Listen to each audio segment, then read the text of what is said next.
So here we are on my Twitter profile. So in this video, I'm going to show you how simple it is to tag someone in one of your tweets. So I'm going to press the plus icon to start creating a tweet, and I'm going to add an image to accompany the tweet. And I've just added some words as well, yes or no, for using hashtags when posting on LinkedIn. And I've added some hashtags as well. Now I'm going to tag someone so they get notified of this tweet.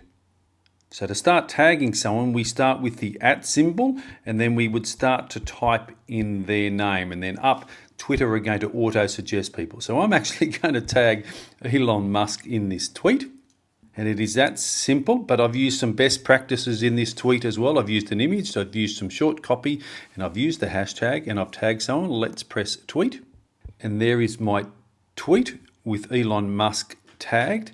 Now, the way tagging works, someone needs to have their notifications on to be notified though that they have been tagged. Now, someone like Elon Musk would probably get tagged hundreds, thousands, millions of times a day. So, but the idea is that you can create a tweet, mention someone in it, they will get notified, so then they can view your tweet.